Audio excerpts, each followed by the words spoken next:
بسم اللہ الرحمن الرحیم۔ ایک شخص نے حضرت علی رضی اللہ تعالی عنہ سے پوچھا کہ کتے بیک وقت 7 بچے جنتے ہیں، جبکہ بکری 1 یا 2 یا 3 بچے دیتی ہے۔ اس کے باوجود بھیڑ بکریوں کی تعداد زیادہ ہے، کتوں کی تعداد کم ہے، حالانکہ بھیڑ بکریوں کا گوشت بھی کھایا جاتا ہے اور کتے کا گوشت نہیں کھایا جاتا۔ کتنی بڑی تعداد میں بھیڑ بکریاں روزانہ ذبح ہوتی ہیں اور کتا ذبح نہیں ہوتا، لیکن اس کے باوجود کتوں کی تعداد کم نظر آتی ہے اور بھیڑ بکریوں کی تعداد زیادہ نظر آتی ہے۔ اس کی وجہ کیا ہے؟ حضرت علی رضی اللہ تعالی عنہ نے فرمایا کہ 2 وجہ ہیں۔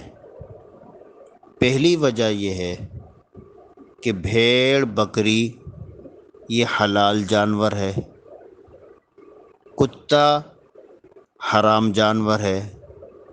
اللہ رب العزت نے حلال میں برکت رکھی ہے اور حرام میں بے برکتی ہے، اس میں کوئی برکت نہیں۔ اور آپ زندگی میں بھی نوٹ کر لیں، آپ کی محنت سے کمایا ہوا پیسہ، حلال اور پاکیزہ روزی، اس میں کتنی برکت ہوتی ہے۔ تھوڑے سے پیسے ہوں تو آپ کی کتنی ضروریات ان پیسوں سے پوری ہو جاتی ہے، اور حرام میں اتنی بے برکتی ہے کہ ڈھیروں آپ کے پاس پیسہ ہو لیکن حرام کا ہو تو ضروریات بھی پوری نہیں ہوتی اور پیسہ بھی ختم ہو جاتا ہے۔ تو آپ نے فرمایا کہ حلال میں برکت ہے اور حرام میں بے برکتی ہے۔ بھیڑ بکریاں حلال ہیں اور کتے وہ حرام ہیں۔ دوسری بات آپ نے جو فرمائی وہ بھی بڑی اہم ہے۔ آپ نے فرمایا کہ بھیڑ بکریاں رات کو جلدی سوتی ہیں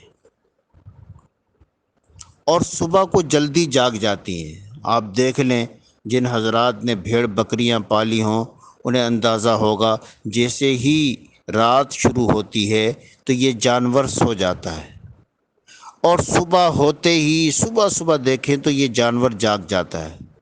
تو بھیڑ بکریوں کی خاصیت یہ ہے کہ یہ رات کو جلدی سو جاتی ہیں اور دن میں صبح سویرے یہ اٹھ جاتی ہیں۔ تو برکت صبح کے وقت میں ہوتی ہے۔ بکری اس برکت کو پا لیتی ہے چونکہ وہ جاگ جاتی ہے، اور کتے پوری رات جو ہے وہ جاگتے ہیں، صبح ہوئی وہ سو جاتے ہیں، لہٰذا وہ برکت سے محروم ہو جاتے ہیں۔ اس میں ہمارے لیے بھی ایک بڑا سبق ہے کہ ہم بھی آج کل پوری رات جاگتے ہیں، اور جیسے ہی صبح کا وقت شروع ہوتا ہے ہمیں نیند آنا شروع ہو جاتی ہے، نہ ہمیں نماز کا پتہ، نہ ہمیں صبح کی تلاوت کا پتہ، نہ ہمیں صبح کے ذکر و اذکار کا پتہ۔ یہی وجہ ہے کہ ہماری زندگی میں برکت نہیں رہی، ہمارے مال میں برکت نہیں رہی، ہمارے کسی کام میں برکت نہیں رہی۔ اس کی وجہ صرف یہی ہے کہ جو صبح کا وقت برکت کا ٹائم ہے اس وقت ہم بستر پر سوئے رہتے ہیں۔ تو میرے عزیز دوستو، اگر اپنی زندگی میں برکت لانی ہے تو پھر صبح سویرے جاگیں، فجر کی نماز پڑھیں، صبح کو تلاوت کریں، صبح کو ذکر و اذکار کریں، اس کے بعد اپنے کاموں میں لگ جائیں، پھر آپ دیکھیں کہ آپ کی زندگی میں کیسی برکت آئے گی۔ اللہ تعالی ہم سب کو عمل کی توفیق عطا فرمائے۔